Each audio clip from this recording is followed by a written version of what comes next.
Okay, so this is the November 2021 meeting of the Faculty Advisory Committee to the Board of Regents. Echo. Is anyone else hearing echo? No, I'm not getting echo. No Okay. echo from me either. No echo. Okay. All right. So sorry, Myrna, I'm not sure where that's coming from. I am in an echoey room also, so there's that. Okay, so the agenda, let's begin with approval of the agenda. Is there anything that we need to, does anyone want to make a motion to approve the agenda?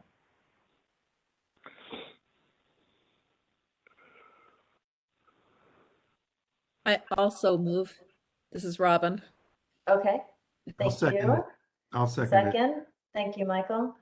All right. Any modifications suggested, or shall we move to vote? Okay, all in favor? Aye. Aye. Aye.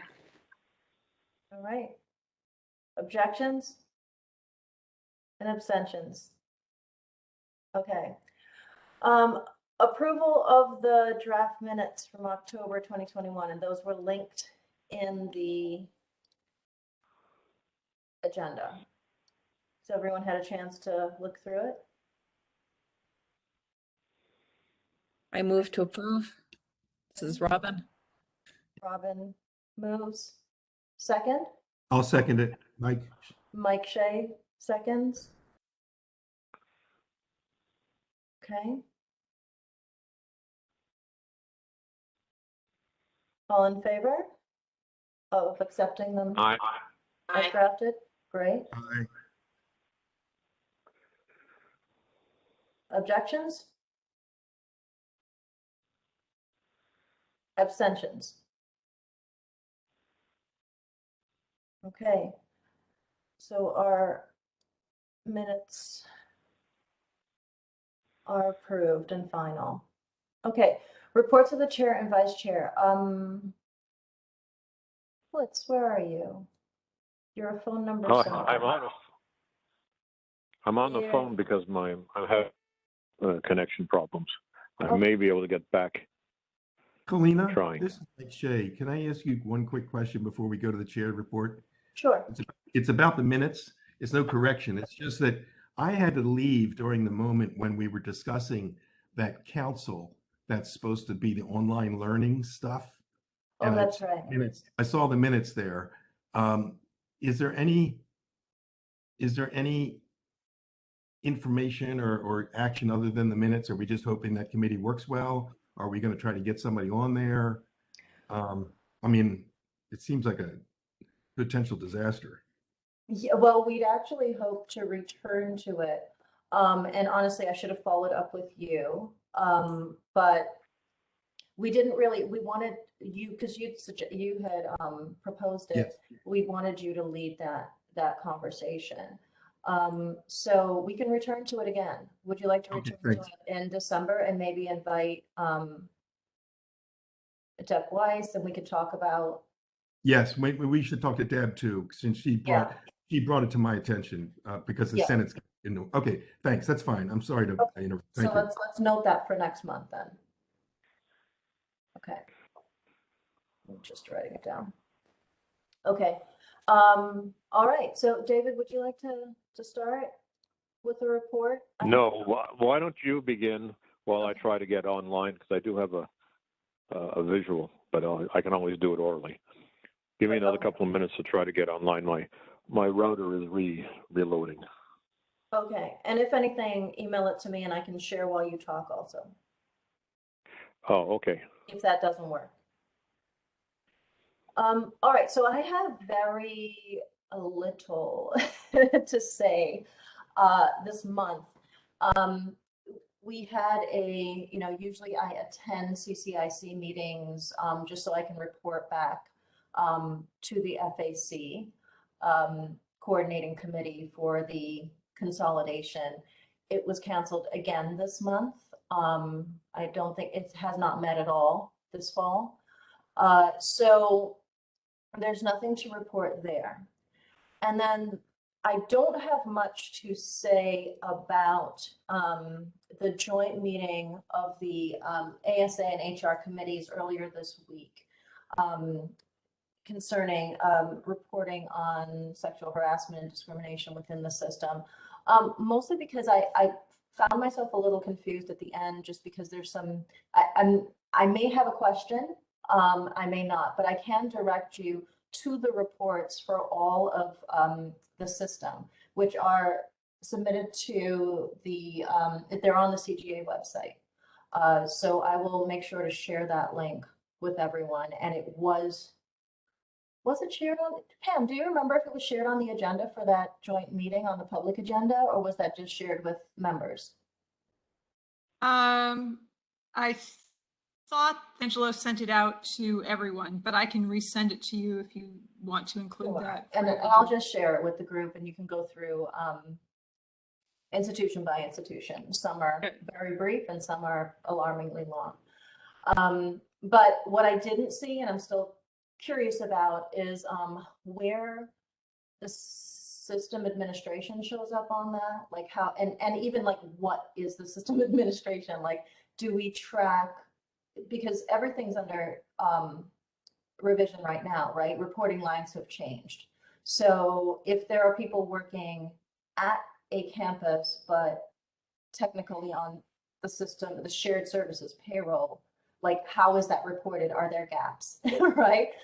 Because there are some highly publicized incidents within our system that I didn't see reflected in the data, but that might have been me. So I'm looking into it a little bit more, and I'll report more fully on that when I get a sense of that aspect. The rest of it is self-explanatory.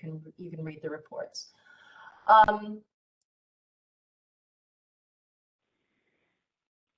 One second.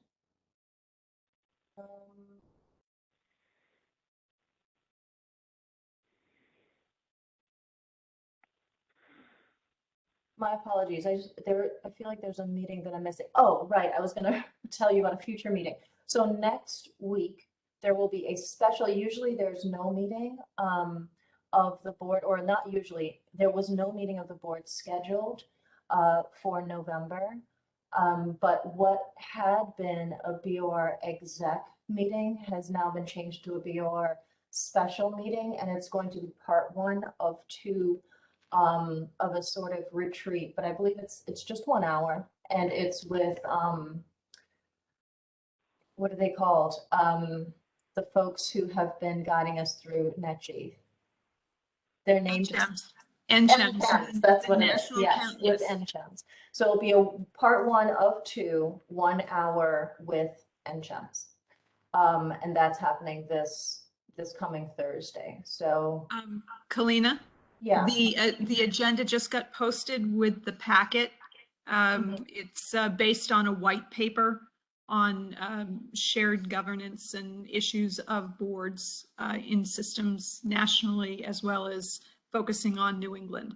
So this is an informational meeting, a 1 hour virtual information meeting. The YouTube link is attached. Good. And I just posted just for you in the chat the link to the higher ed committee page. Thank you. For all of the 14 or so reports that are required by state statute. Yes. So they are there.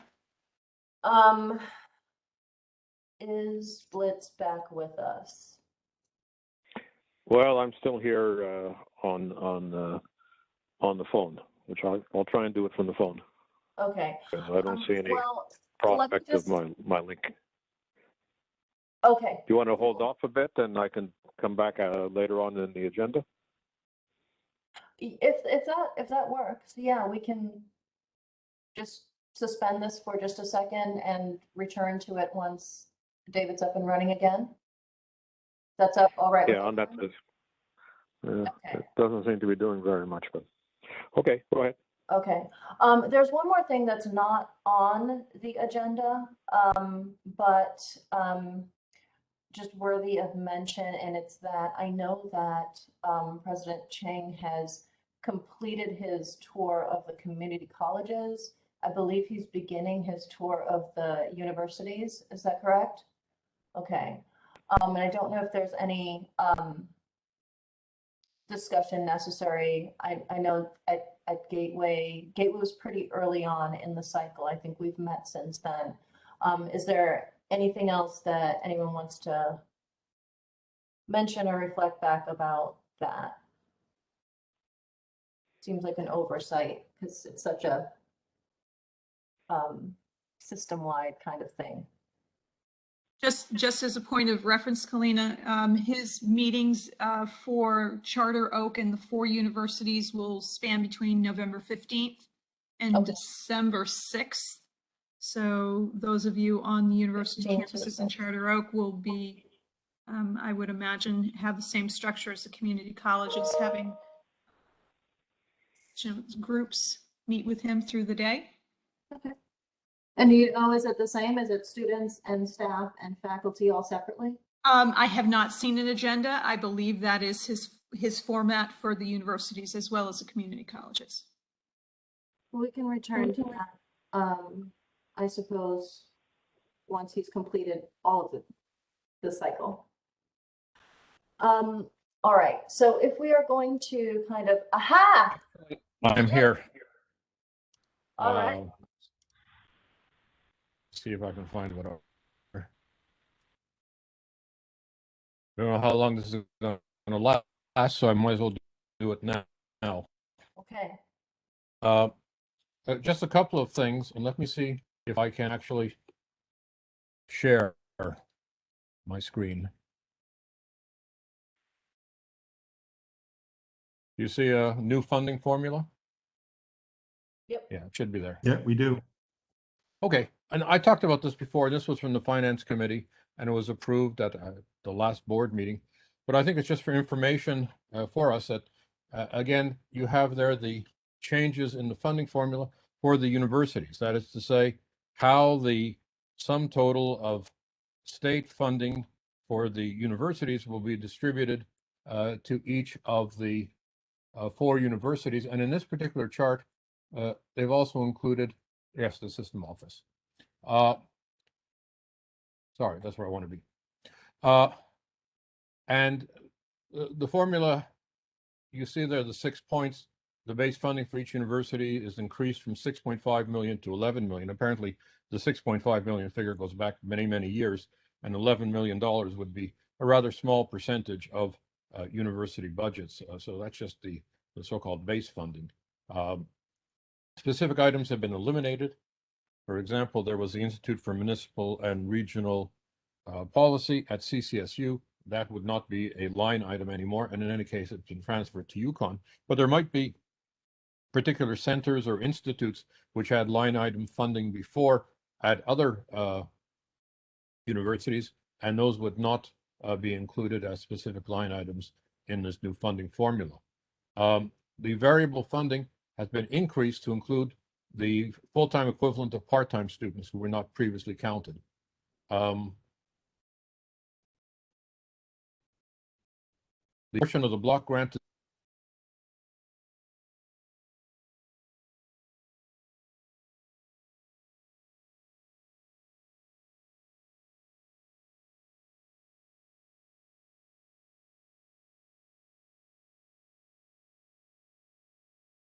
David, we have your screen, but we lost you.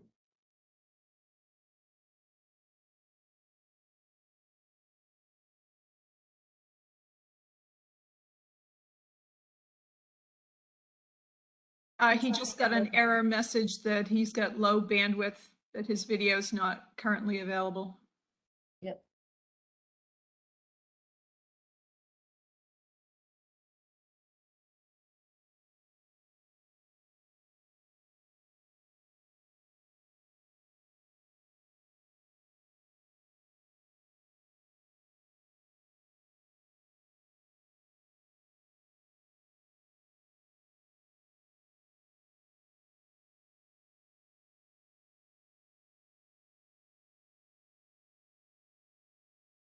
And while we're waiting, Can I just ask you, in that link you sent us, did you say that includes the white paper? I couldn't find it.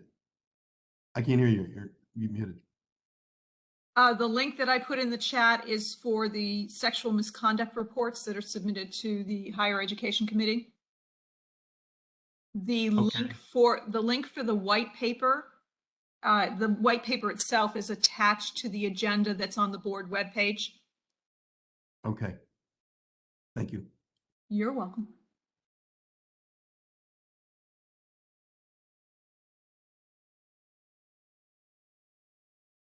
All right, I haven't gotten him. But I think once we return to this, what we can try is for me to share the screen, and while he talks, that way we're not straining his bandwidth. Just want to pause for a little bit longer because I would like him to be here for the next item also.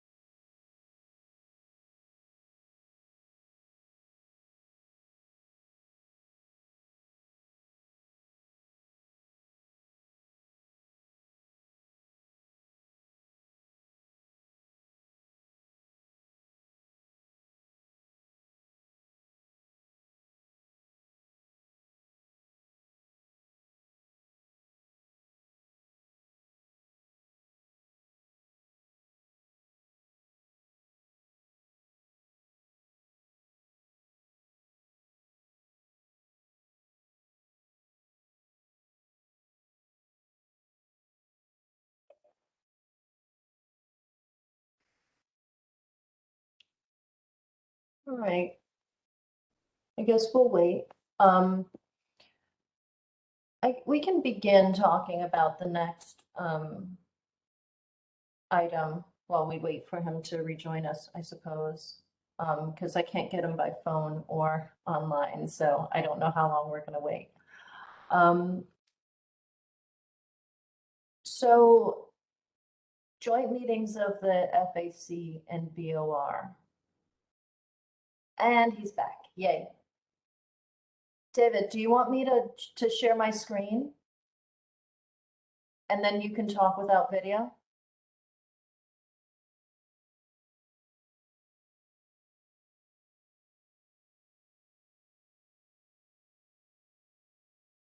He's David, muted. you're He needs to be speaking, totally I can't muted. hear you. You're not, oh yeah, you are muted.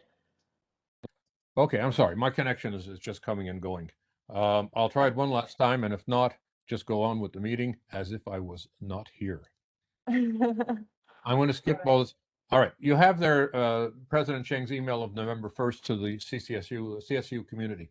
And I think there's two important points here. He says, with respect to the vaccine mandate, our overall goals are, one, to decrease the number of students who have not attested to their vaccination status, and two, to decrease the number of non-medical exemptions whenever possible, and three, to continue to impose consequences for non-compliance.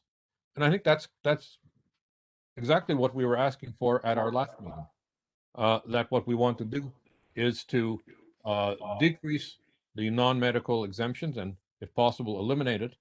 Secondly, to deal with those individuals who are non-compliant for one of two reasons, either because they have not filed a statement as to their vaccine status, or because, if they have been granted an exemption, that they have not pursued the weekly testing. So the issues for us are the non-medical exemptions, and we've clearly at the beginning we wanted to have none. What has happened is it has been very broadly interpreted up to now for the fall 2021, and all individuals who applied for an exemption, no matter what their reason, were granted it. Clearly, there's a question of narrowing that for the spring.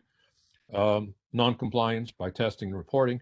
The additional issue that comes up is booster shots, whether we should be recommending them, and if so, how. And finally, an educational campaign. What has been provided at most colleges and universities is information, but perhaps something more in terms of better understanding the virus, the vaccines, and also the ethical and legal issues associated with it would be of help. So for the non-medical exemptions, I mean, the problem here is that that has been, I fully agree with President Chang's three statements, and I think that they are important, but it has been decentralized or delegated to the individual units. That is to say, to the 4 universities and to the 12 community colleges. So it looks to me like each of those institutions, we're going to have to ask our leadership exactly what are they doing. And in particular, there's the question of the non-medical exemptions, where we would at the very least want to eliminate personal and political exemptions, which were allowed at the time when the vaccines did not have final approval. But Pfizer has now been gotten the final approval, the biologic license approval, BLA. That for Moderna is imminent, and in any case, mix and match is allowed. So that the argument that was there for allowing personal and even political reasons, I don't like vaccines, I have freedom of choice as to what I take or not, those should be disallowed entirely, and at least 3 options for religious exemptions, which is to eliminate them entirely, as has been done by the state for mumps, measles, and rubella in the grade schools, or secondly, limit it to religions which exclude medical interventions by their core dogma, for example, Jehovah's Witnesses, or 3, require an attestation from a registered minister stating the theological reasons and the applicant's antecedent strong belief. At this point, all that people have to do for a non-medical exemption is tick off the box, I do not want a vaccine. Right? And it seems to me, I'm not sure exactly how we can do this, but I just want to draw it to people's attention. It's probably going to have to be done on a campus by campus or an institution by institution basis. And then the question of non-compliance, there are 2 categories: the non-testers, that is to say, those who are medically or non-medically exempt, who do not test on a weekly basis as required, and the non-reporters, those who do not verify their vaccination status or apply for exemption. And then there's the question of what are the penalties for non-compliance? Warning once or twice. I've heard of places that give up to 3 warnings. And sanctions. What are the sanctions? Restrictions about coming on campus, suspension from the institution, expulsion. Those have to be considered as well. I would note one additional thing from President Chang's email of November 1st. He says, of our students who have attested to their vaccination status, 80% report being fully or partially vaccinated. So that would put the exemptions at around 20% of those who report, but we don't know what percentage have reported. Assuming that it would be equivalent, say 80%, that could mean an additional 10 to 20% of people who have not reported their status. And that could put the exempt plus non-reporting to approximately 1/5 to 1/4 of students, which is quite a large number. So those are the issues that I wanted to bring to your attention.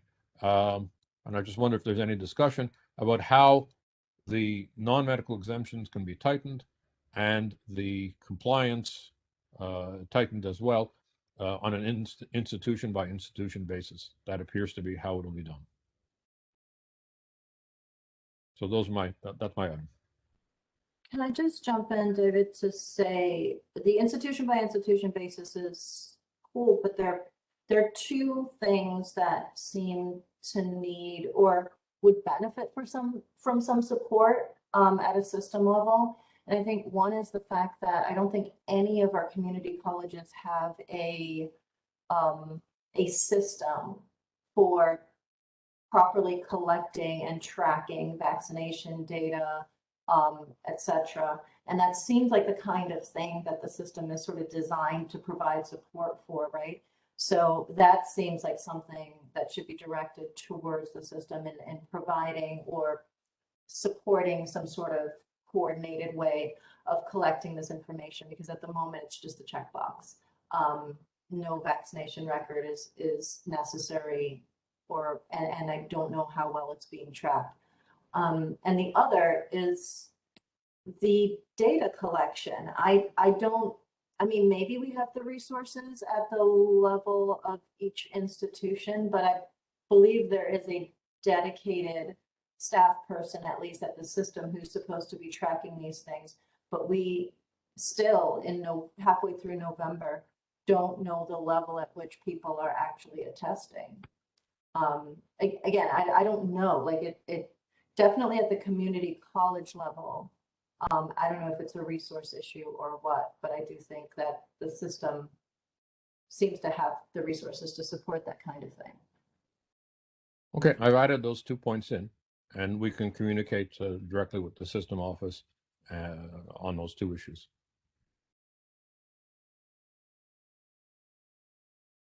And does anyone, I'm not seeing hands, but I did see a comment in the chat. Does anyone want to speak to this? Hi, Kalina. I have my hand up. This is Mary Beth.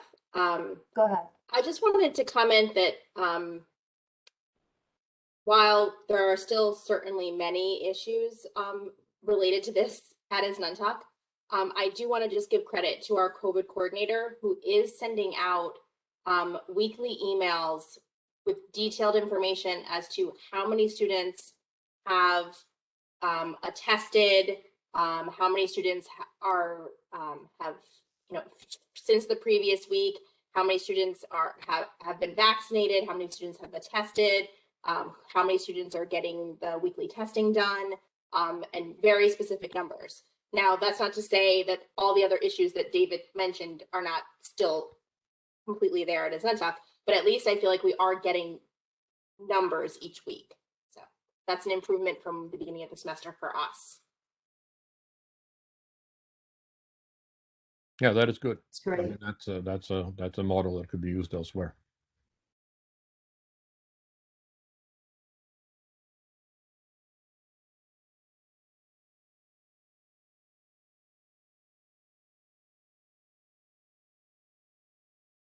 Well, that's it for my report. Okay.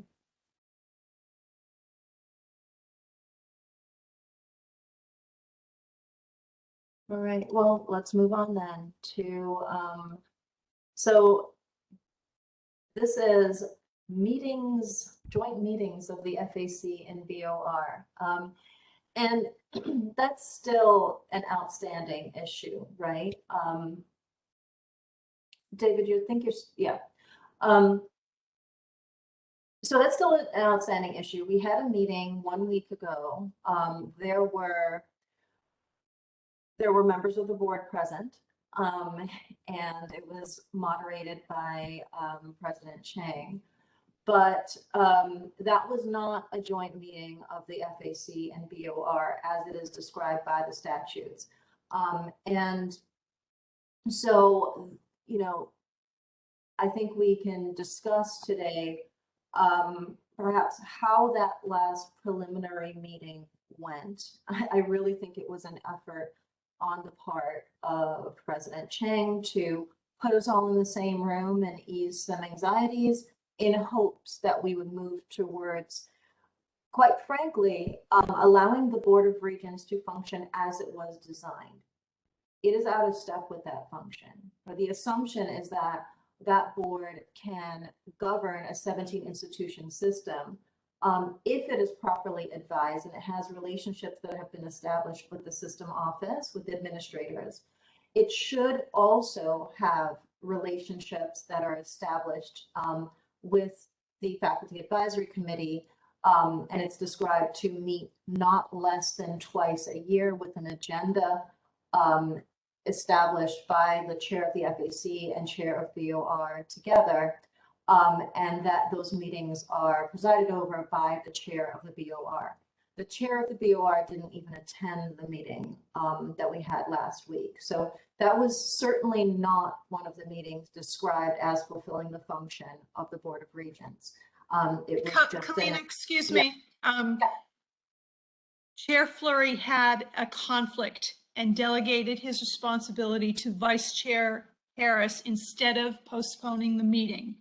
He thought it was a Understood. much Yeah. better option to continue with the meeting than to postpone it for what could be another 2 to 3 months before we could all get together. That's fine, Pam, but it has also been a decade.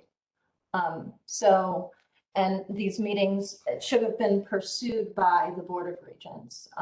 They have certainly been pursued by the Student Advisory Committee and by the FAC. Starting with David's term as chair last year, my term as chair this year, and we have not really received any email communication, responses to email communication, whether for personal, more unofficial interaction or this official sort of kind of meeting. So, and I say that simply to, not all of us have read the statutes, right? So this is not about anything other than explaining what the proper function of the board as it was designed actually is and where we are today. I do want to maybe hear people's thoughts and opinions about the meeting that we had last week, which is not yet one of those meetings, but was an attempt to move in that direction.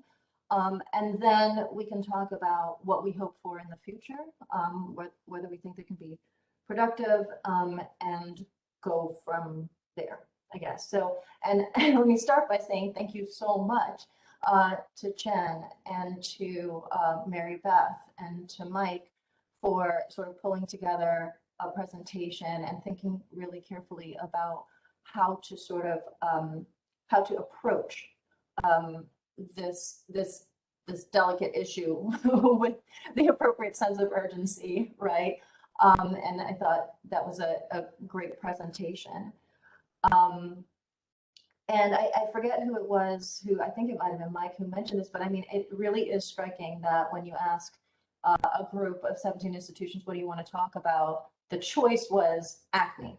Like, that just tells you like what a big deal it actually is, right? Like, that's the top choice. So that is something. All right, go ahead, Jen. I don't have a comment about the meeting that I feel comfortable sharing, but I will say that I am meeting with my faculty senate. We just got out of that meeting and we decided that we're going to ask our director of financial aid and student services and our disability specialist if we can meet with them by the end of the month to talk about some of the issues with PACT and about how that program will be rolled out for students. We did get some information about students maybe being able to withdraw from 2 classes and retain their funding, but there is this question about what good academic standing is going to mean for the remaining questions. So I just wanted to let you know, if it interests this body, that after I get a lot of the specific questions answered by our campus rep, I'm happy to share them here moving forward, because I think there's definitely a connection between ACME and PAC that we should further explore. So we're trying right now to generate the thoughtful questions and get some of those answers and some clarity, because if you go to the PAC website, it's really vague in some areas. And so we really want to look at the unintended consequences for students here, especially developmental students moving forward. So I think that was just the outgrowth of what I presented. I just wanted to let you know I'm following up on that, and I'm happy to share it as I learn more. Thank you. Thanks, that will be great. And I will say that the interaction with PACT was one of the things that I actually was acknowledged right up front, right? Like, once it was brought up, I think there was an acknowledgement, oh, we have to address that. But I believe the issue is simply that we just don't know how it is going to be addressed yet, right? Is that correct, Jen? Well, I think the big concern is how students lose the funding and how the unintended consequences. So like the scenario in which it would trigger that the student has to pay back the funding. So so those are the kinds of things. There's a lot of little nuances here. There's also the issue of students can have an appeal process. If they have disabilities, they can get a waiver to not have to take the 12 credits in PACT. But then we have issues like disability testing costs money. Some students, that's an equity issue, right? On some campuses, I'll tell you, on my campus, it takes our disability expert 6 weeks before the accommodations paperwork is even finished for all the developmental classes. So the lag time in manpower is problematic also. And we want to kind of address all of these things. So we can maybe create a chart that we could share with you guys so you can address it with your own campus PACT leaders and try to figure out what's going to happen to the students in terms of equity with the PACT issue. Who's going to be left holding the bag while the state gets to keep all of the federal financial aid dollars that the students are obligated to sign up for. So just some nuanced questions is what I'm trying to investigate. Okay, that's great. Yeah, and then of course our working students, there's no workaround there yet, right? And those are the students we serve, yeah. Or at least that I know of. Yeah. Well, I also think we have to go back to the point. I mean, there were some slides I think David showed about those 12 advisors for each campus. I was interested also, the follow-up to that is going to be to talk to our new advising specialist to say how much of the job of these new advisors is going to be literally putting students, as many students as possible, into these programs. And what would the benefit or payoff be? I'm trying to figure out, like, follow the money here a little bit to figure out what's really happening. Mm.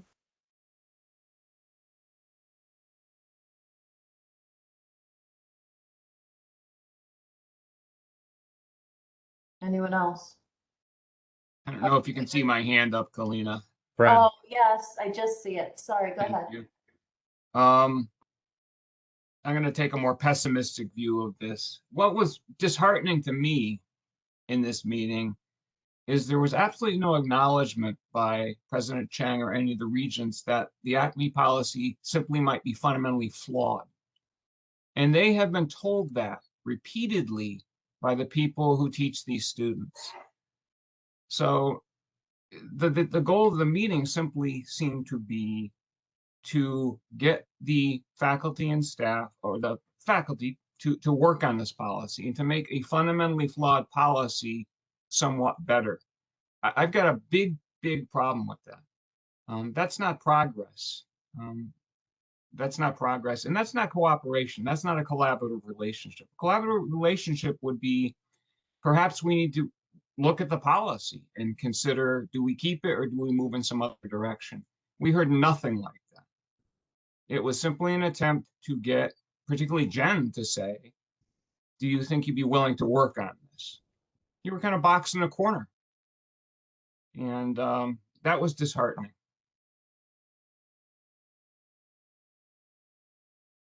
Well, right, and I David, was then speaking for Lois. the body because I have no intention of working on it, but the body voted to, right? So it was very tricky, but I was also silenced. So, there's that. Yeah. David and then Lois. okay. Well, I thought, for a first effort, it was a step forward.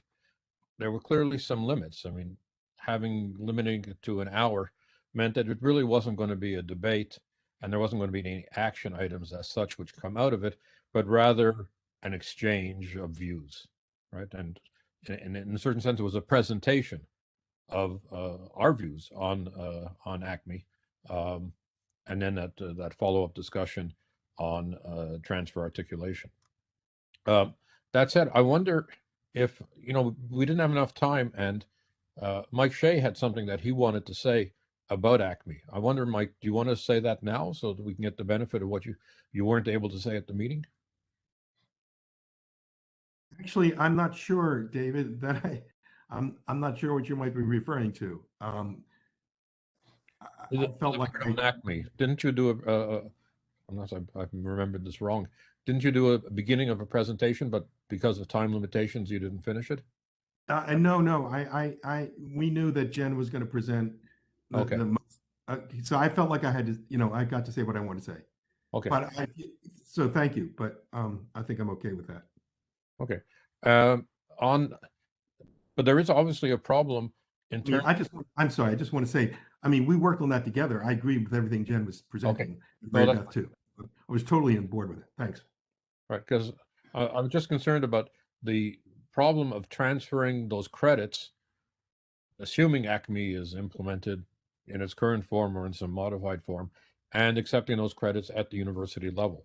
So that just seemed to me that's an issue that has been brought up by folks in the math department at my university. The other point was on the transfer articulation. And I know that there was a point brought up about biology credits which might or might not transfer. And I wonder, I don't want to put him on the spot, but I see that Mark Jackson is here, and I wonder if he might just clarify that point. Mark, I don't want to force you to make a statement, but if you can. Yeah, I'm just trying to unmute here. Hey, David, hey, everyone. So I would mention I was a little, I kind of agree with what people were saying about the whole meeting. I kind of had the impression that it was kind of, it felt like a testimony before the legislature rather than a discussion.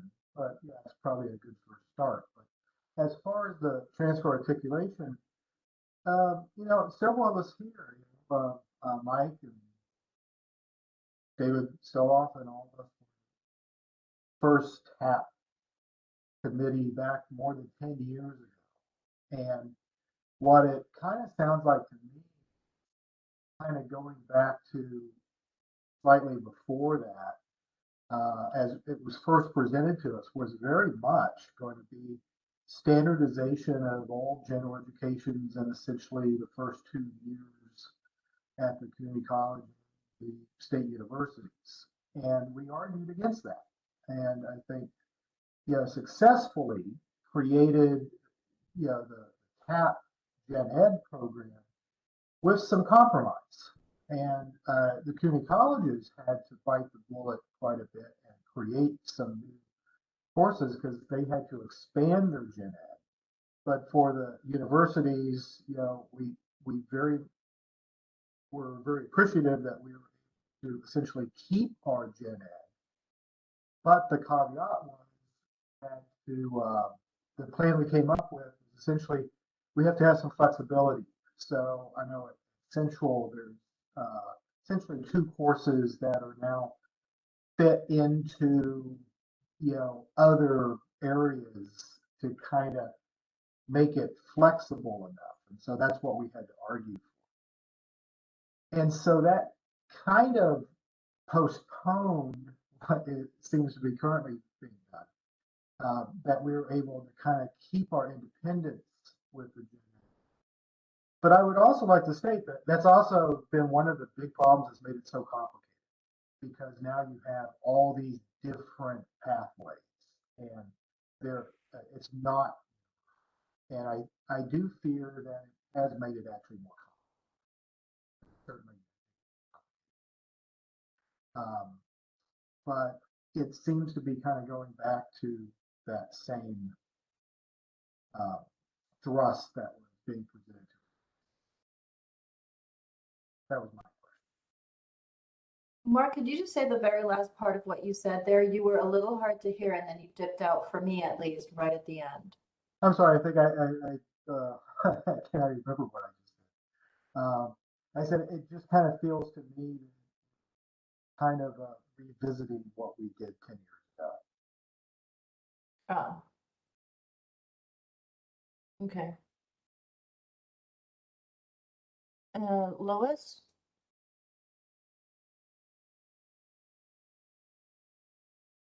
All right, I'm just going to say that my feeling is that it was kind of a waste of time. I don't know that they were listening at all. I couldn't tell they were listening. They weren't asking any questions. Didn't seem to be paying any attention. I didn't see any interaction between anything that we said or they were asking about or they weren't asking. So anyway, that's where I am.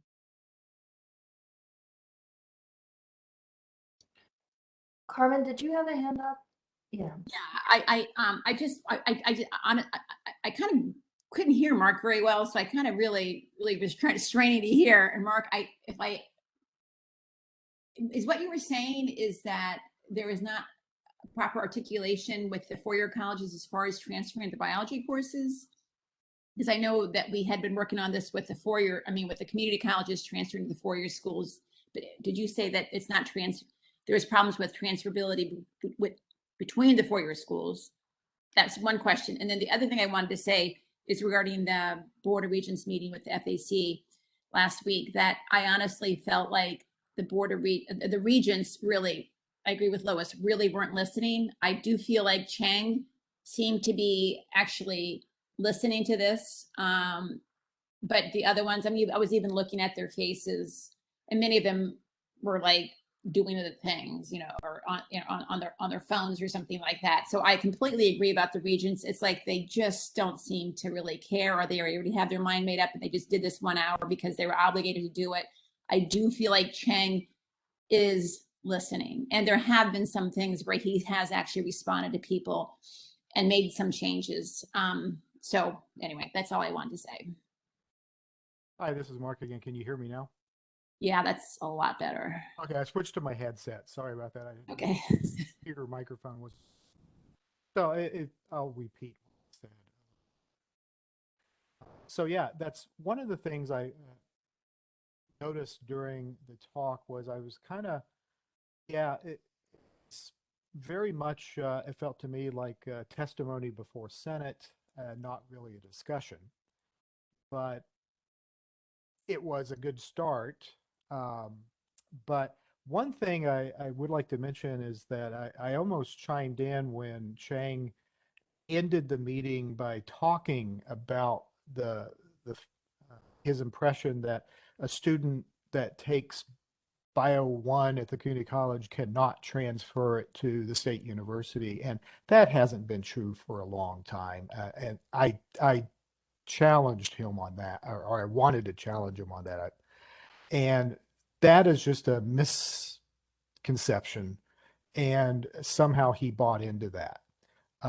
The problem is not the articulation. We have the articulations. And what I was saying is that we worked really hard a decade ago on the TAP Gen Ed, and we made concessions. And originally it was pretty much what they're kind of calling for now, where they asked for all gen eds to be identical and pretty much the first 2 years be identical. But we argued that we don't want to be the McDonald's of university systems where you go and get a Big Mac everywhere. Each of us have our specializations, and we tried to keep that. The compromise we had to do was at the community college level, you guys had to create some new courses because you're expanding your gen ed. But at the university level, we tried to keep our current gen eds, but what that meant was essentially we have 2 courses in our gen ed at Central that are now flexible for the TAP students. And it's made it complicated. It's not, yeah, and I do fear that it is a little bit difficult to understand for students. So that's the downside to it. But I would still like to see the ability to have some independence at the university level. But the issue is not, I think, what Chang was alluding to, that a student takes Bio 1 at the community college and we won't accept it at the university. No, the problem is more about advising, because what I see is that students don't take the correct biology course. They take the Gen Ed Bio 111, which says right on it cannot be used for a major or minor in biology. It's biology light, and the students won't be prepared. So essentially, what really is important in the pathways is good advising so that students know what courses will apply to a 4-year degree, while still being able to have other courses, because not every student is interested in the 4-year biology degree. So it's more about, I don't think there's any problem at all with the articulation. I think the problem is just in advising. That's Thanks, that's it. Mark. Yeah, thanks, Mark. That helps a lot. Yeah, and that was clear. Mary Beth, Myrna, Sean. Just quickly, I just wanted to, related to something that Carmen said, when Jen and Mike and I got together to sort of discuss our approach to how we would talk about ACME at the meeting, one of the things that we talked about is that, yes, this was a BOR meeting, but really I was kind of looking at it as our chance to get some of this information to President Chang, because President Chang wasn't on board when ACME was approved. All of the discussions and talk we've had about ACME happened before he became president. So in my mind, I thought, I mean, the BOR has already approved this, right? They've already, so I kind of felt like it was a done deal for them. But if we could get some information to President Chang that would make him think about it, then maybe we would have some chance at making some changes, improvements, scrap it and start over. I don't know. But that was sort of my take is, trying more to speak to him.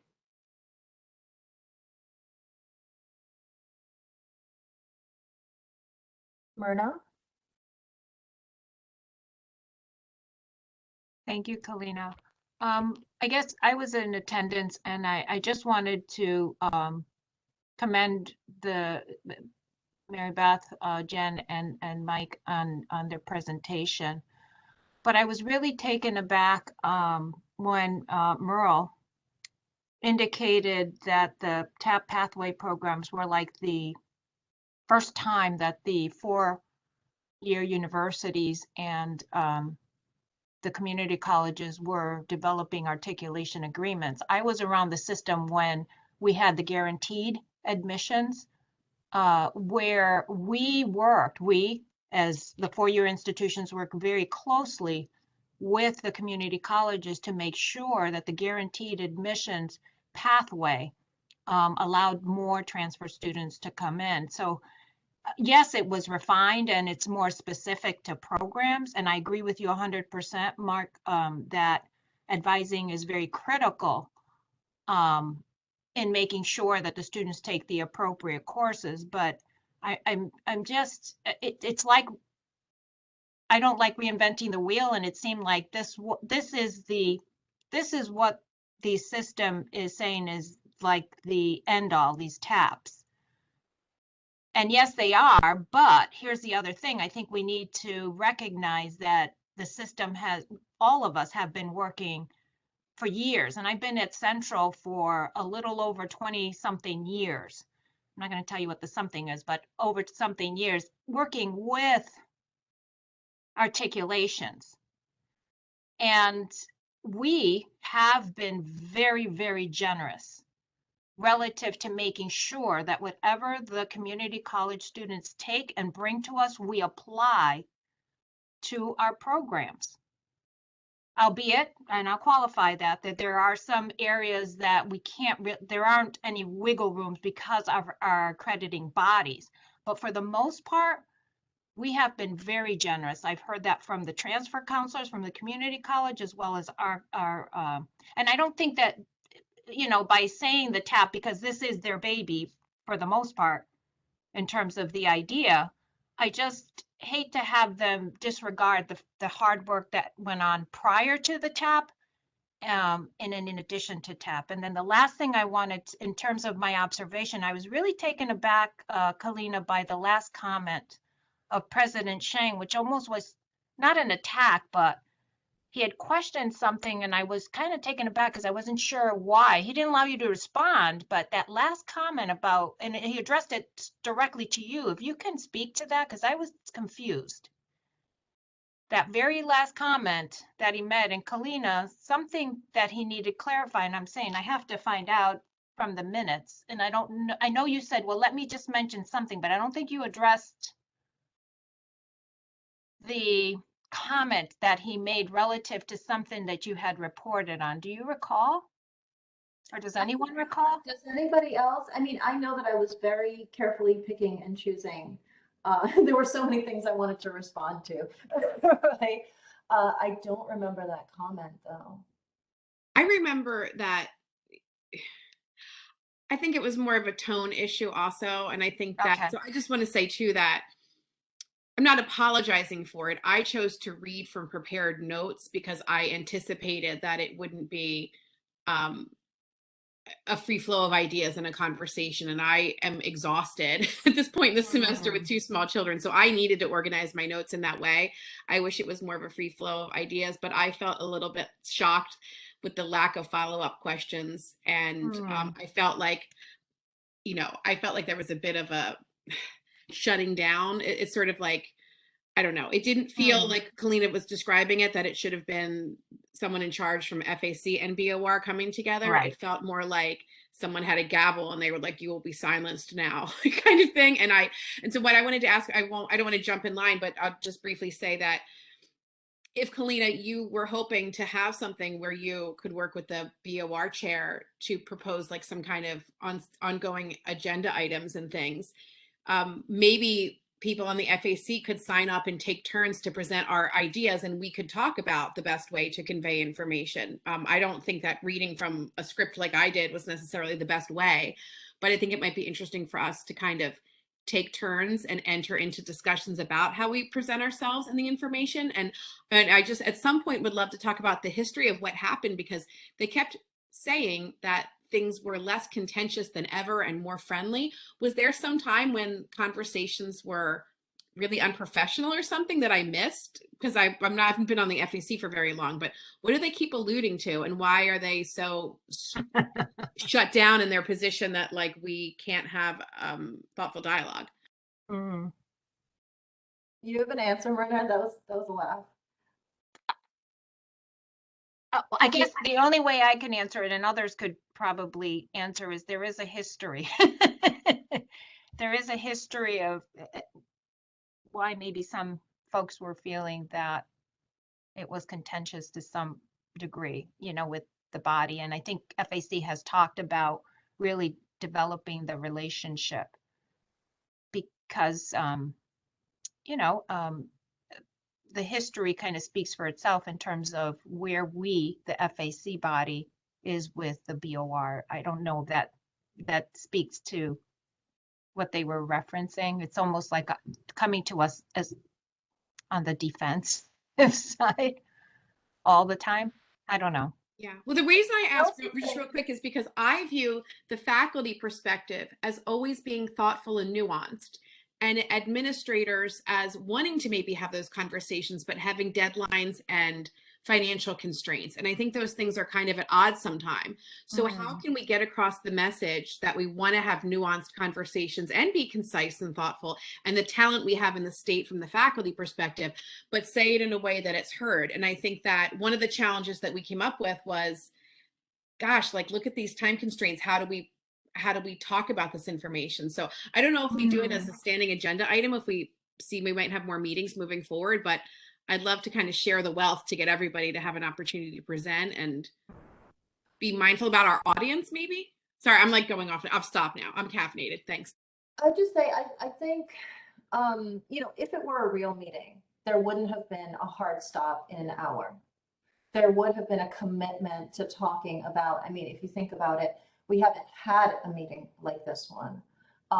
There would have been a commitment to actually having a dialogue, and we weren't there yet, right? And I think a part of what they might have been alluding to also is a lot of what happens in the public comment section of the BOR meetings. And there's a lot of comment about tone. And yet, so I'm jumping in line a bit here. I apologize, but I just want to respond to what you're saying, Jen, because my feeling about this meeting, like I'm struggling with it because it is a step forward, but it is also deeply frustrating, and I'm not feeling as optimistic as I would have hoped. Because I think if anything was impressed upon me during that meeting, it was that, I don't know how attentive the regents were, but let's say they were as attentive as they could possibly be, right? And let's say that, and I'm grateful to Cheng for organizing the meeting. I'm grateful to the regents who showed up and sat through the meeting, and right? I'm absolutely grateful for that. My worry is that it's so late, right? That even if it were a 3-hour meeting, if it were a 5-hour meeting, if there were bi-weekly, 8-hour meetings, so much has elapsed, right? Like how are we going to address this? There's so much to, like, the relationship was never built. So, and I think what we demonstrated to them was that there is an extent to which like the mission of the board is not being fulfilled, right? Part of the existence of open enrollment institutions is that they serve students who are not quite ready for college. And what it seems we were telling them was that the least prepared students would be left completely unaddressed with no appropriate intervention. That is our mission. And it seems that the plan is to abandon these students. And if the response is, but can you help us do it? That's just not going to work, right? As Ram was saying, yes, but can you help us just do it a little bit better? It's like, no, the premise is entirely wrong. And the problem is that, look, System Office, this is not about tweaks. This is about a general direction, which I assume Myrna has shaped the whole history of this board, is that this is about how to achieve a reduction in services and a reduction in investment. And now that we're facing retirements, a reduction in workforce, right? And we've been cut for so many decades that you cannot do that without literally sacrificing the actual mission of the system. And if they've gone this long with leaving that unsaid and without addressing it, there are people who are responsible to make sure that these services exist. They are the legislators, but you have to tell them the truth. And I think we've been dressing up what we're doing for so long that we're not addressing the actual issue, which is that we cannot actually serve the people we were meant to serve, right? And if we're leaving them here, we're undermining the universities also. So it's all of public higher. Like, I mean, that was kind of my feeling, that like the whole premise of the conversation, if that remains unsaid and unaddressed, and I'm not sure that there's a willingness to address it, we're not communicating. We're not getting to the issue. And there's no space to navigate within those parameters to actually do something that we can feel ethical about, right? And I don't see that we should address the issue. That seems to be what it is. If we get extra dollars, it will be out of students' pockets. That's the plan. There is no commitment to extra investment. So that worried me. Because I don't know, if we can't have that conversation, we're not having a conversation, I think. Kalina, can I just add a little bit, because the history, something you said just sparked something that I remember relative to PA 1240. Mhm. If you recall, the initial proposal was to take students that were going to take the developmental courses to centers. Do you remember that? Maybe Jen does, but that was the initial thought, as when you go through PA 1240 and students who did not meet a certain criteria were going to have the remediation done at centers, and they were supposed to be paying out of pocket. And that was a big ordeal historically, and maybe Steve could allude to that, but that is something that you just said, that said, well, is the plan still to disregard this whole population, have them pay out of pocket? So that was very early on, and they were saying that they called those students the bottom bucket students. Right. They were So you concerned with remember. buckets. And then it became these regional centers. And then we were like, well, how in the world are students going to get Correct. transportation? And then it became, okay, well, we'll have developmental that math and English faculty will design, but then the Right. lower performing students, and then they ended up doing it on campus. So I think that was the very initial, but I think that then became problematic later in the PA 1240 work because nobody collected, That's nothing right. was coded in Banner to track those students. And so they didn't become part of the data collection until probably, gosh, like at least 6 years in. So, you know, that very, very specific population of students has always been marginalized. And I think we are moving away from making those students pay for it. Certainly, I think that's been the priority. We don't want students paying for, this developmental ed that doesn't count towards any degree or anything like that. But we are asking students as a body to pay for it by taking classes faster, by enrolling full time, whether or not it's appropriate. And then the developmental students will drop off of our our data collection simply because if we have nothing really to offer them, right? It will look better initially. The question is like, where are those students? You know, they'll disappear.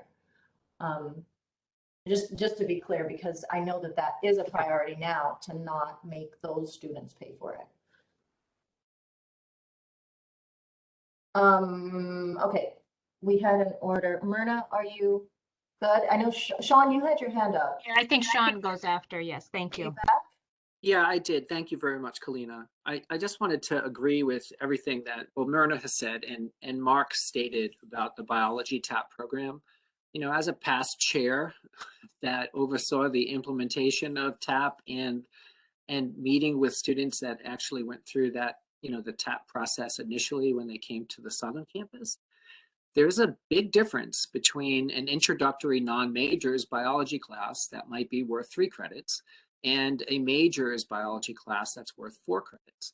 And it's oftentimes, because we see this at the university level, where we'll have a non-majors class and those students will get so excited about biology halfway through that they'll become biology majors.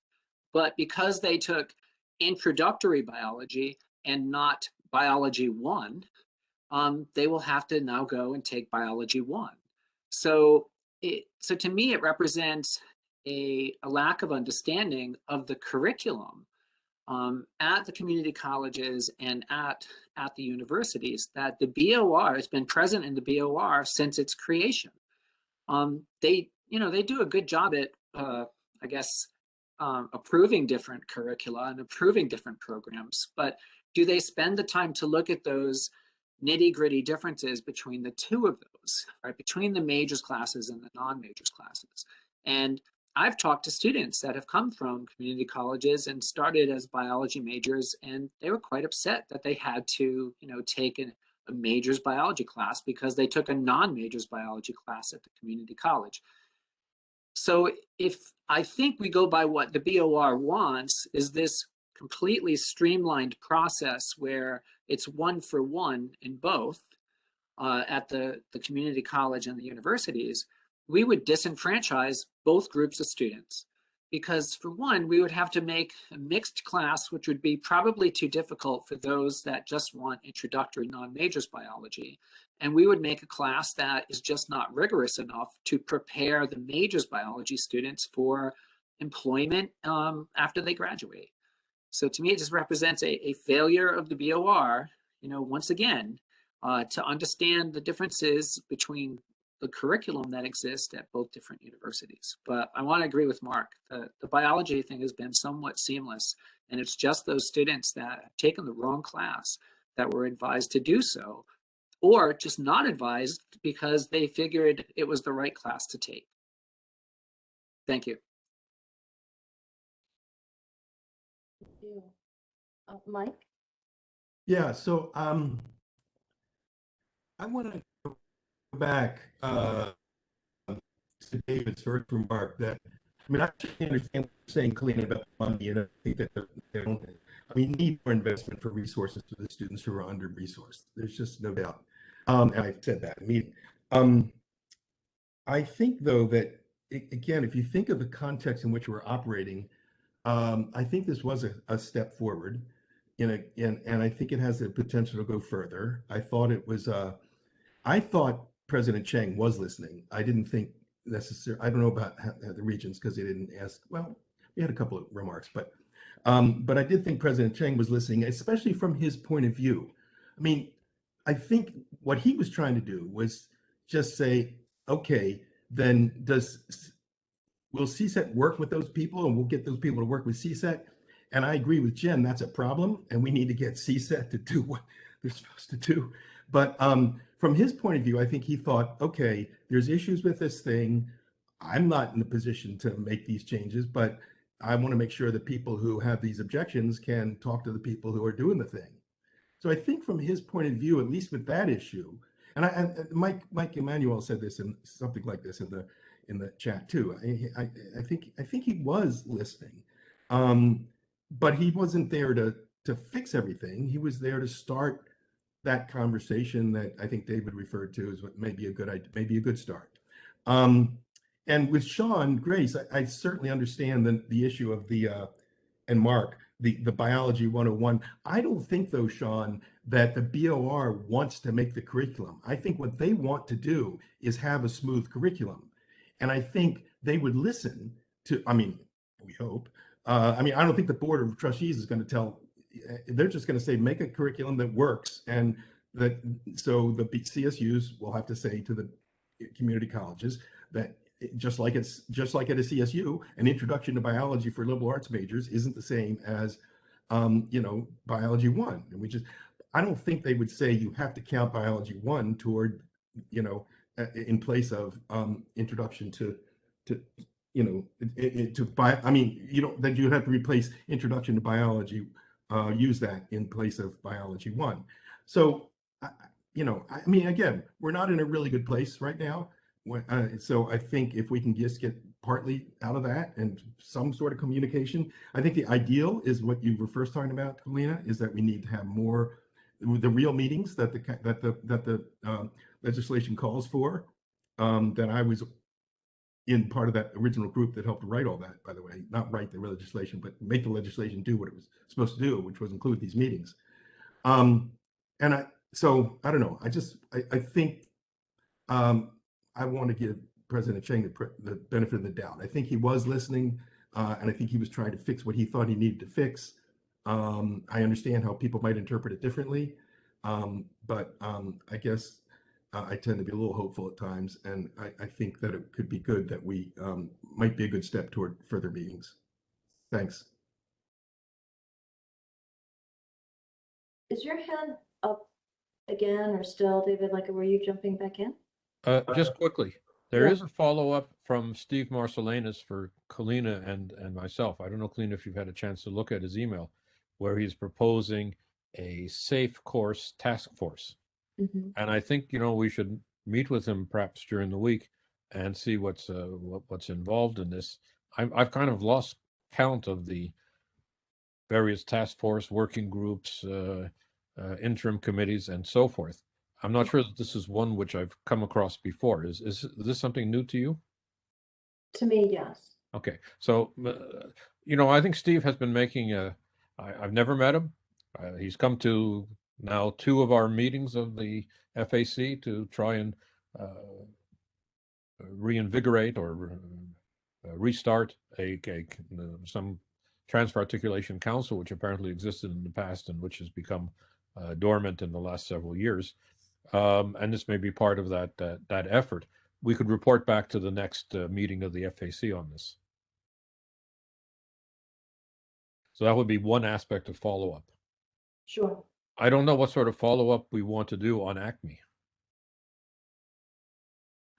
Well, let's see if they reach out. And I will say my sort of prepared notes for what I actually said have linked the CMAC, the latest sort of CMAC comparison between the actual ACME policy and what they recommended. And CMAC, I think, worked with them all the way through. And then CSET, there's a CSET document that has a comparison also. So I want to make sure that that's available. I know that Pam took it, so I hope that they have it. Because there's been lots of lots of very hard, detail-oriented, specific work. Like, there are a lot of people in the system who know that research inside and out, and know about the nuances. So once that's delivered, we have to see whether there's a willingness for a back and forth, and I'll continue to pursue it. David, I think I CC you on those communications, but I just want to, reiterate what I'm saying is that I do believe that Cheng is rooting for this to work. I mean, of course he is, right? That's the whole job. And I know that there are regents who want to be proud of what they're doing here and see themselves as like custodians of public higher ed, but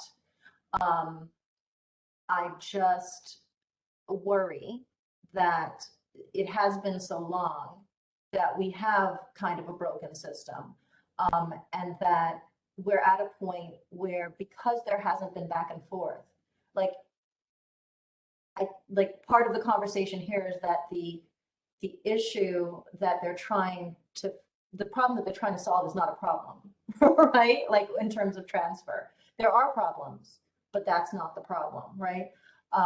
So I do worry about that aspect, like that we've gotten so far down the road and have made so many commitments that there might not be a capacity for an honest conversation about what the actual problems are. I hope that there is. I hope that we have that bandwidth to address it out loud, because otherwise we're not gonna be able to do anything other than talk at each other again, which I am not interested in doing ever again.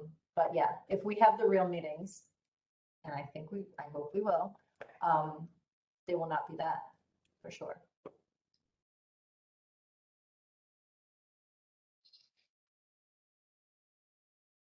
David, hand, it's still this time? Oh, I keep forgetting to take my hand down. Go ahead, Pam.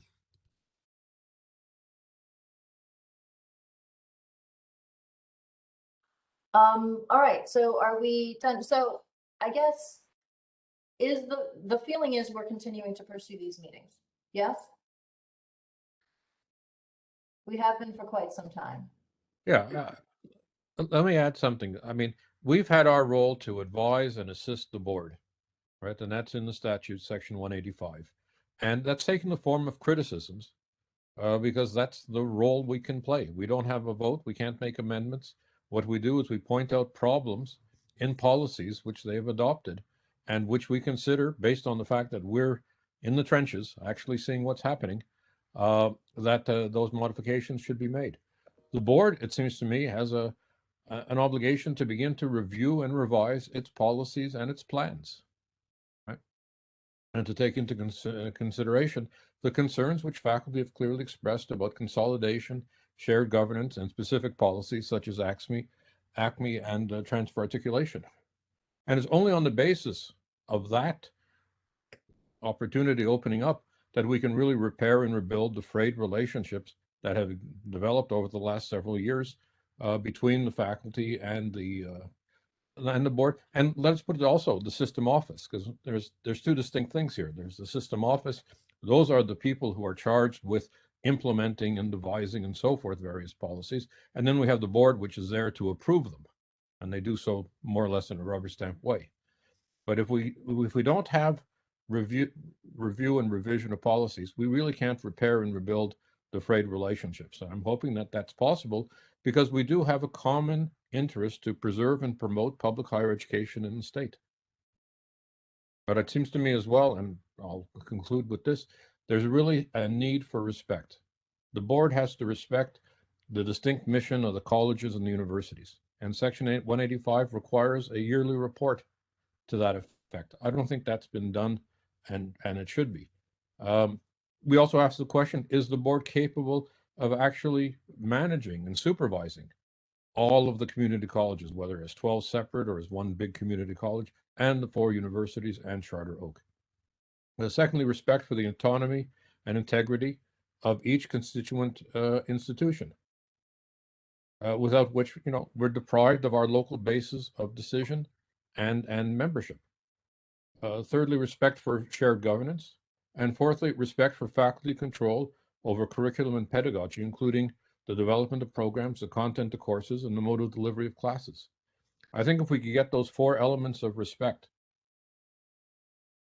which implies certain elements of respect on our part too. I mean, we do need to respect the role of administration in certain areas, such as selection of senior staff and allocation of budgets and so forth.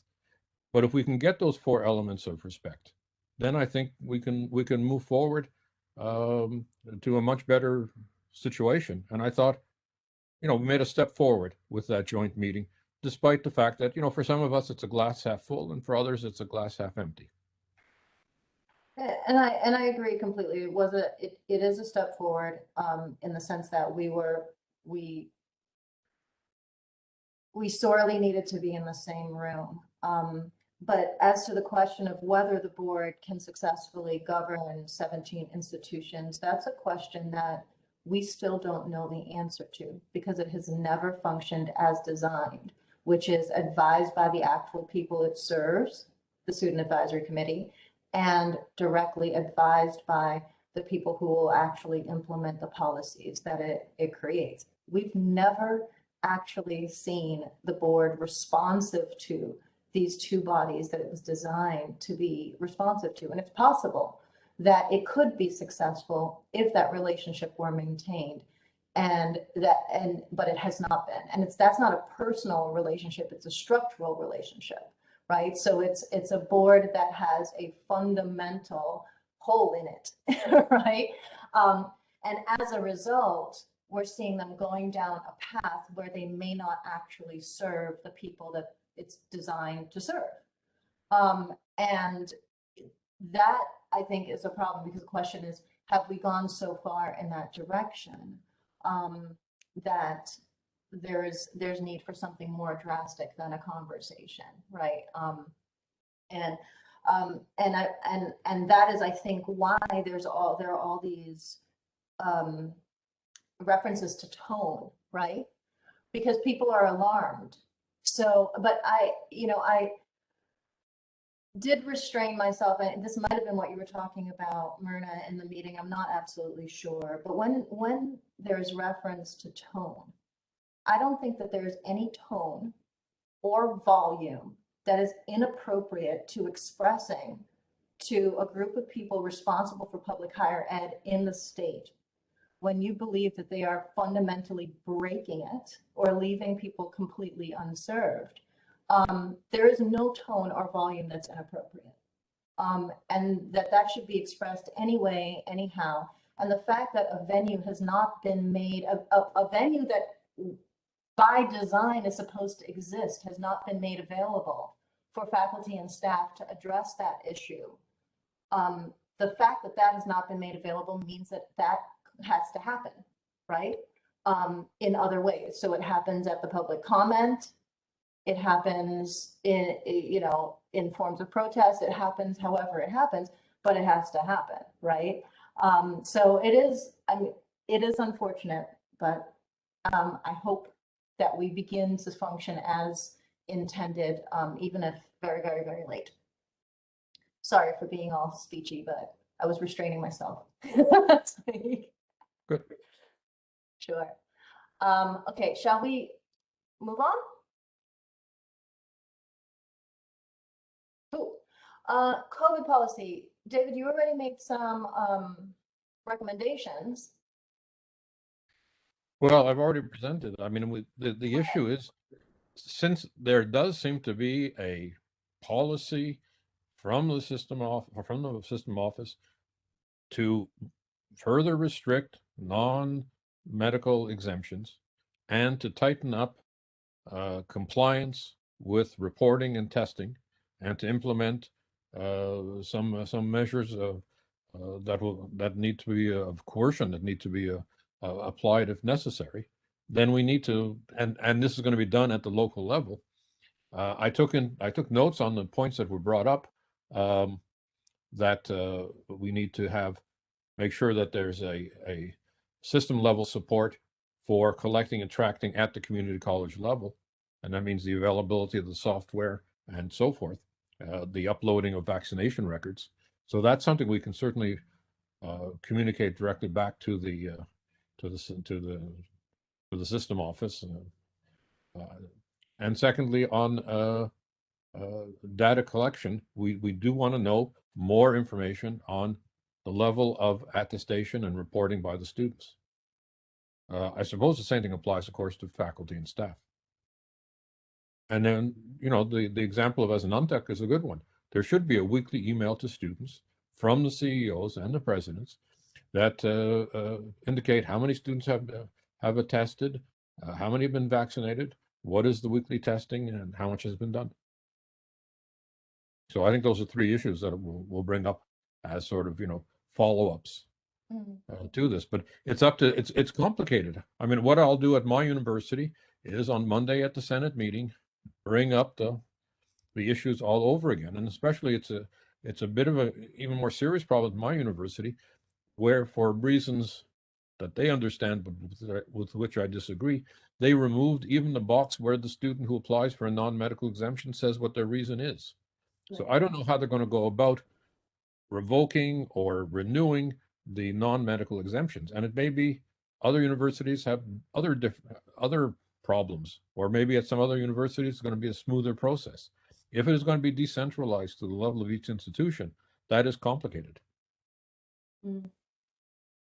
Well, So I'm just hoping that the members of the FAC at each of their institutions will take up with their CEO or with their president the question of non-medical exemptions and reporting with respect to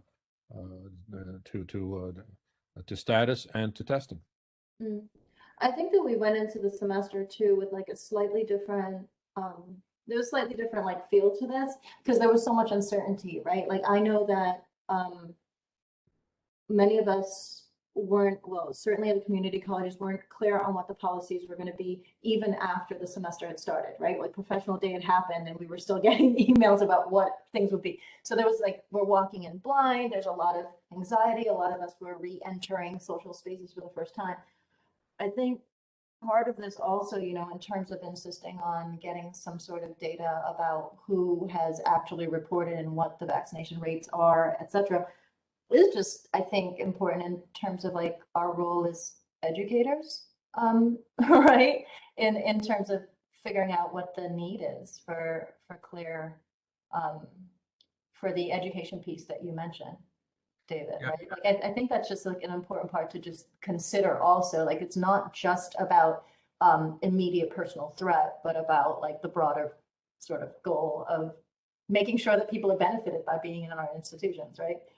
It's the ethical issue of responsibility to others, and it's also the legal issues of the legitimacy of vaccine mandates, which have now been tested in courts and have been upheld up to and including the Supreme Court.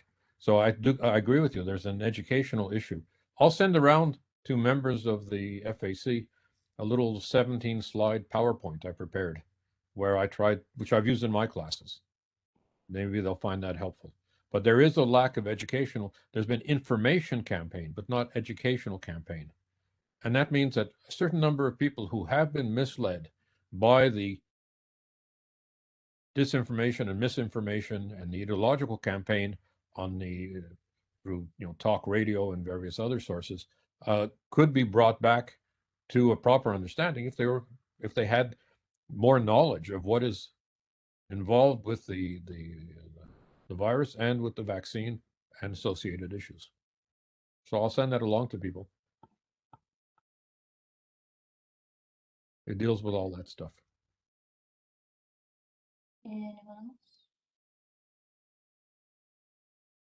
Okay, so next we have the issue of emeritus members, but we have lost Barbara Richards.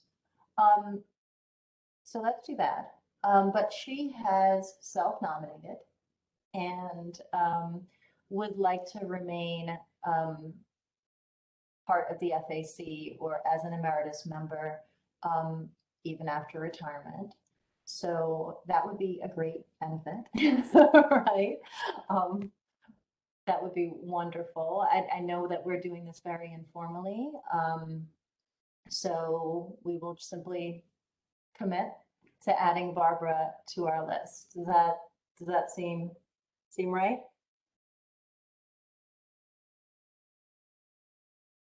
There's no need for anything more official than me adding it to some lists, to our membership list, right?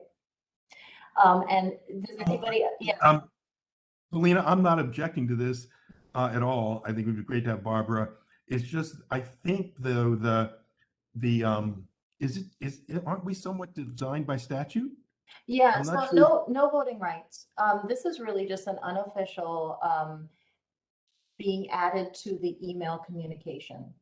Oh, okay, yeah, I'm That's fine it. with it. I wasn't trying to object. I just want to make Yeah. sure we weren't doing something that was, Right. okay, thanks. And getting the notifications of the agenda and the meeting link, which are publicly shared anyway, but just so that they're part of the communication loop. So Barbara will be on that list now, and I will add her to the email list and then hand that off to anyone it ever needs to be handed off to. You look like you're about to say something, Blitz. Well, I just want those criteria that they have retired from the CSCU institution of which they were a part, or they're simply no longer a member of the FAC. So I was thinking of Steve Adair.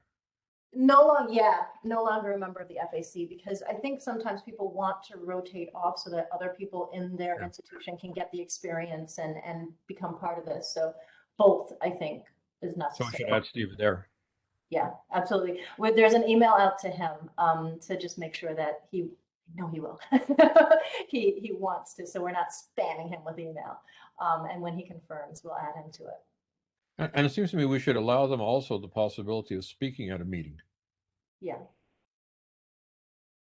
Absolutely. But I mean, thus far, we've been able to, anyone who attends is able to fully participate. So, hopefully we're able to keep operating that way. All right, so that's it for emeritus members this month. FAC community college election, oh my goodness. So if you are a member of this group who has been reelected by your college and you haven't sent me and CC Jen Long 150-word little blurb, the same thing you did for the last one, about why you're running for FAC again, or running to be a voting member of FAC again, please do that. Remember that the bylaws were modified in a certain way that ensures that there's participation from every single community college. However, whether or not you're a voting member is going to be dependent on this two-step process where we have large colleges, medium colleges, and small colleges. So please send that 150-word statement. We'll make sure that they are collected and that the ballots go out very soon, because we want to get this election run through your governance by the end of the month. So just end of the year. So please just keep an eye out for it. Anything else I need to mention about that?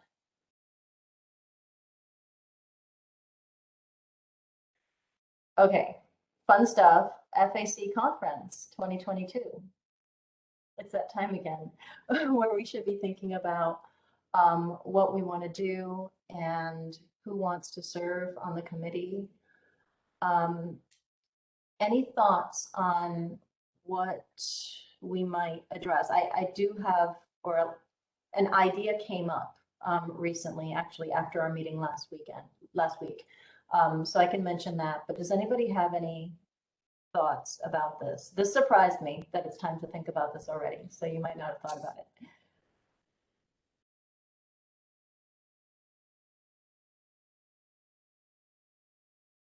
Anyone? So I will share something that came up in conversation after the meeting last week. One of the things I think that Jen was emphasizing was the lack of sort of nuanced data that we collect. The absence of a lot of questions. Like, we collect certain data points, but they're not always helpful for us to really figure out what kinds of interventions will serve our students. We don't break things down by, which of our students are parents, which of our students work full-time, which of our students have multiple jobs, commute, things like that, or at least not that much. And there was an attempt to do this at Gateway that lasted a couple of years, and then it was just scrapped. It was just done because what is it, ATD? Yeah, was taken over by the system, so we weren't able to track it that way, or at least that was my understanding of how it went. But anyway, that's also kind of an issue, I think, with transfer, right? Like when we talked about TAP before, David, is this right? Like, we have looked at, when we're trying to track how well our TAP pathways work, we don't quite have the data we would prefer. And I know that that's a capacity issue, right? Like, we collect the data that needs to be reported federally, et cetera, et cetera. But we do have a lot of hunches about what it would take to have a successful system. And there was had a conversation with a couple of folks about like sort of defining what the research question would even be to properly measure what our system should be achieving, right? So that was not as clear as I would have liked it because it was just the beginning of an idea, but really just about figuring out, like we have been saying they've been measuring our institutions wrong in a lot of ways. How could we measure them right? And how could we figure out what kinds of problems we really need to be addressing and which ones we need to be prioritizing? So that was a thought. That's all I've got. Does anybody have anything that comes to mind in terms of like dynamic speakers we might want to hear from, wonderful books that we might want to structure the conference around? Does anybody particularly want to take up the responsibility of chairing it this year?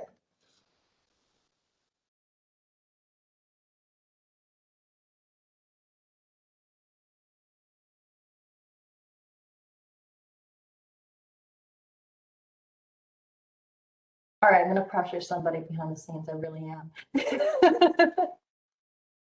But this is, for those of you who've done this before, right? Like Myrna, you're usually part of this. It is fun in terms of getting to share ideas. How many of us, does anybody have a desire to do it in person this time, or should we do virtual again? I vote in person. And yes, Kalina, it is a lot of fun. Yeah, I think it's time. I don't know, what it is. Is the plan still to have it next? I guess what's the plan in terms of dates? Do we have an idea? Well, it's usually the beginning of April, right? Last year by this time, we had heard from the provost office that they would not be financially supporting it. Again?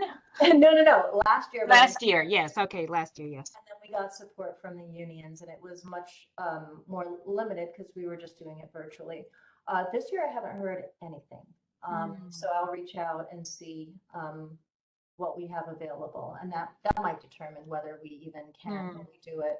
I mean, there are ways to make it a bit of a hybrid event also, which would be great. I just, if we have that capacity, that's a job.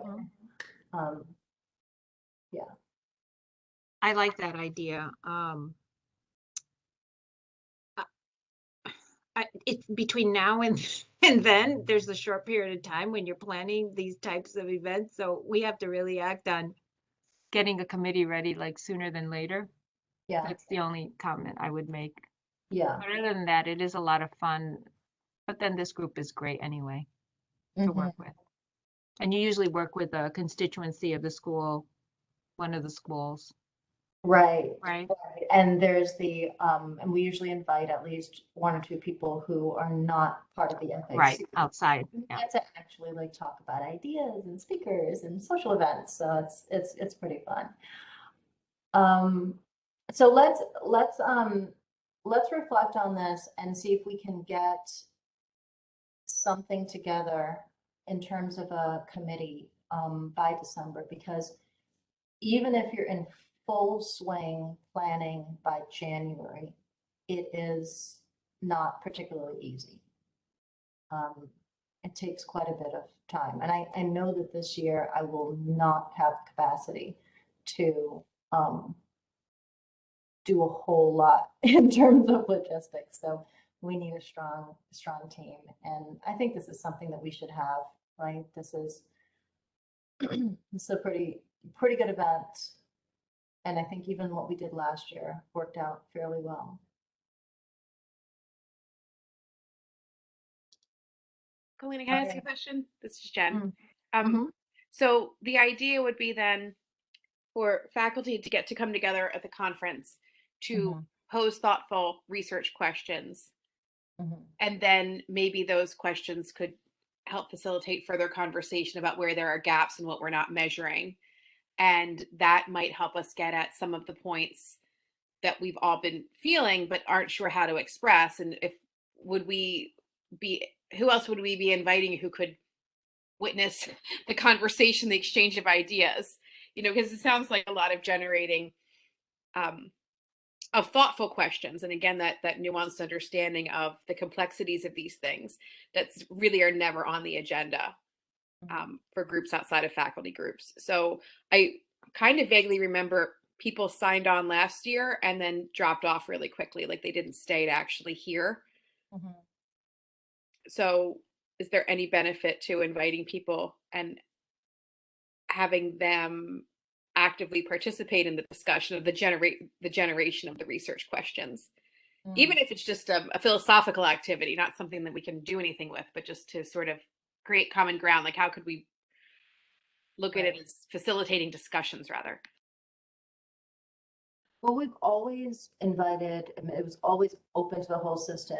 And I think administrators, like system level administrators, have always appeared, you know, at the beginning and hardly ever stay till the end, like you point out. But what we could do is you're saying, let's organize panels around interaction on this conversation with administrators. Is that Absolutely. Well, I think so, because Yeah. then just showing up and dropping off if you don't like, if you're not happy with how something sounds, that if the expectation is that you'll be part of a conversation and a large reporting of, and this kind of organic epiphany, you know, set of ideas that pop up, I think it could be, it could go either way, but I think it would get us closer to actually communicating.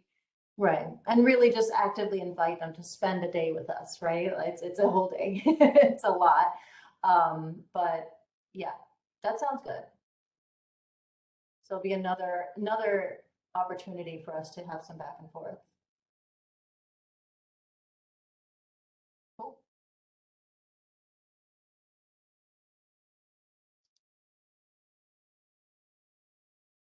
All right. Another thing we could do that could help with the planning would be for this group to generate some questions that come out of all of the great comments that people have been saying in the last year as a starting point. Like maybe start some, you know, also to advertise it as well.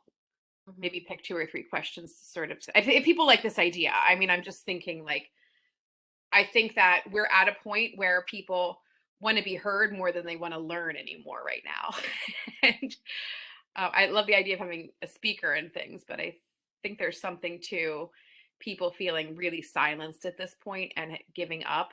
And I don't know. But of course, I'm always going to argue for communication. So maybe it's always nice to have a keynote, like an energizing keynote, that is thematically related, but are you thinking in terms of like not necessarily like presentations, but sort of panel Yeah, discussions? I think there can be a keynote that then helps facilitate the conversations and a coming back and looking at themes that will probably reoccur in lots of groups. Right. And I think it would be a good exercise. I guarantee if I called on anyone in this meeting right now, people could tell me their top 3 issues that they wish that we would further investigate. And I think it would be fascinating to hear from people, but mostly fascinating to hear how often the same ideas are repeated. And then that would give us, you know, some more information. Well, maybe we can start there to see if we're onto something with this idea at least. I can send out a roundtable format. That sounds good. And then I can send out an email just asking people to share their top 3 or an alternative kind of structure. And these are, you know, this is not a decision that we're going to be making. The committee will be making, but we can just provide some input as to like what kinds of things the group might be interested in and go from there. All right. Okay, so if that's it for, yes, Mike. I don't know if this is, I wasn't able to attend last year's, but Steve Marcellinus, been working with him with TAP, with criminal justice and all that. If we do things ahead of time, and I don't know if this is the right forum, not today, I mean the forum for the FAC conference, to say, hey, take us through the progress of, Steve, what you've been doing, and where we're going and start to ask those questions ahead of time. So when he gets to the conference, he can say, this is what we're doing, rather than when he gets to the conference and we say, hey, I'm trying to follow the CJ students. I never hear from them. How many percentage wise or whatever the numbers and the data, how many are being accepted at Central and how many have to retake courses? And I don't know if I'm on the right page here, but I'm just thinking if you bring in people for whether a discussion or something like that, I don't know. What do you think about him, first of all? Because it started off bumpy with him, and we've been doing pretty well with him, and he's been helping us out. But what do you think? I mean, I think that's those. I mean, yeah, he would be definitely in the category of people that we might want to go back and forth with. And I think it was in conversation with Steve Marcellinus that we realized how many questions were unanswered, right? Not due to his oversight, but simply because the data wasn't there when he went to fill the job, right? So there's years of data that wasn't collected. So he, I'm sure, is going to have a lot of strong opinions about what kinds of things he'd need to know to move forward. So yeah, no, that sounds like a great idea. All right. So we're on to old and new business. Is there anything we need to address before we wrap up?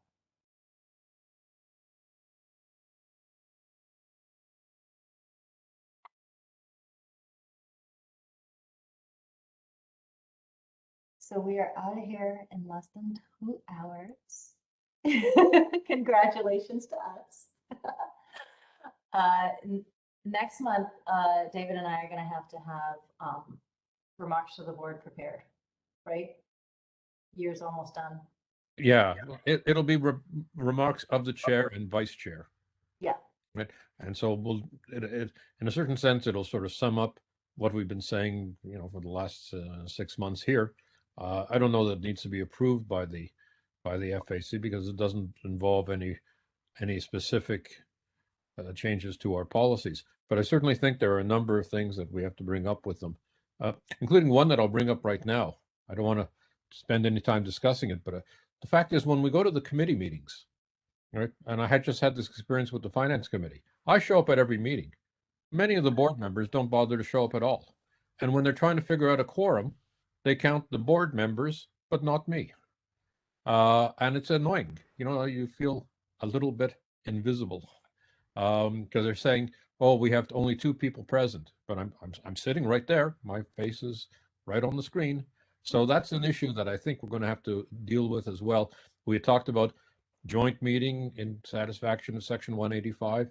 We talked about some other issues, but I think that this question of counting for the quorum and having a vote at committees is not precluded by the legislation and should be one of the things that we request in order to make our participation in these committees more than just sitting back there and criticizing, which they perceive as complaining. Mm. So I will add that to I think that is an action item. Cool. All right, motion to adjourn. So moved. Have a great weekend, everyone. Thank you. Bye, all. See you, folks. Thanks. Bye. Bye. Thanks, Carolina. Good job. Yes. Bye. Bye. Stop the recording, Kalina.